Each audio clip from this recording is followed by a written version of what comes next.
Sombras, um item básico da computação gráfica, para trazer um pouco mais de realismo a uma cena renderizada.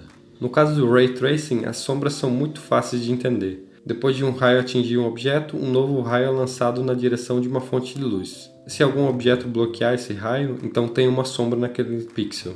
Mas como que as sombras são criadas no processo tradicional? Aqui a lógica de lançar raios não faz muito sentido, porque é um processo bastante custoso. Então abordagens mais eficientes geralmente são usadas. Uma delas é a criação de mapas de sombras, que eu resolvi aplicar na minha engine de gráficos 3D no Python.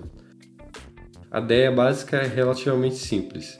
A gente vai considerar a fonte de luz como uma câmera, projetar os pontos em relação a essa câmera e, ao invés de renderizar um frame, calcular apenas as profundidades, da mesma forma como é feito no ZBuffer. Do ponto de vista da luz, tudo que é renderizado está iluminado, então o que não aparecer ali é porque está na sombra. Na hora de renderizar o frame de verdade, eu vou recuperar a informação de profundidade em relação à luz de cada pixel.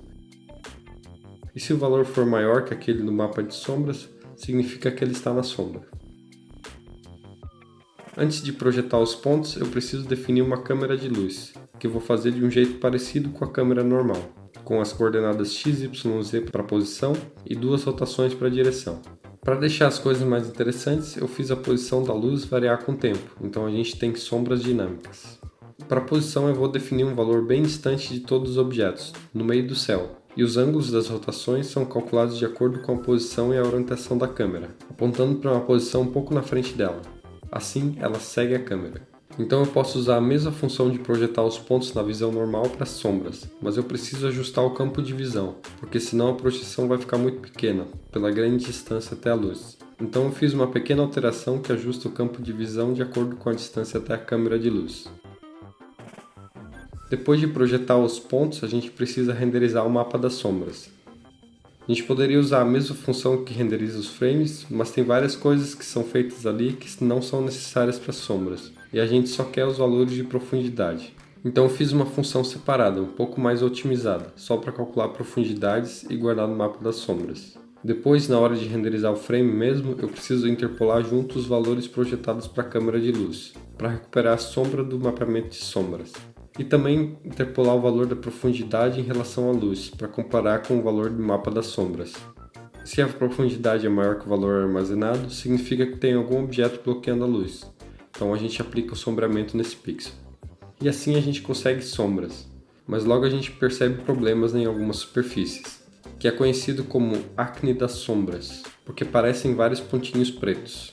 Isso acontece pela falta de precisão do mapeamento nas sombras, onde a gente tem um pixel no mapa que corresponde a vários pixels no frame, que faz com que parte deles falhe no teste de profundidade.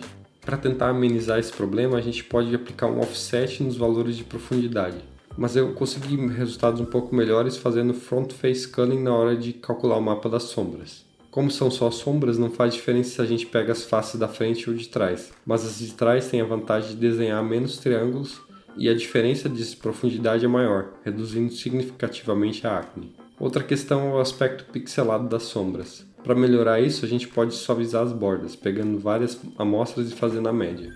A performance sofre bastante com a implementação das sombras, mas isso acontece principalmente porque a gente precisa verificar cada pixel individualmente para saber se está ou não na sombra, quebrando a otimização que eu tinha implementado para modelos sem texturas. Então, para implementar um jogo com essa engine, provavelmente eu dispensaria as sombras e talvez ainda teria que reduzir a resolução e a quantidade de modelos.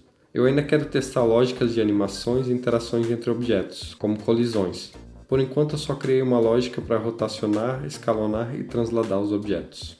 Mas mais para frente eu quero começar a usar o OpenGL para acelerar a renderização e ter uma experiência um pouco mais fluida. Assim dá para explorar efeitos mais avançados e tal. Espero que tenham gostado desse vídeo e se quiserem ver um pouco mais sobre projeção ou renderização de triângulos, dêem uma olhada nos meus vídeos anteriores. Obrigado por assistirem e até o próximo vídeo.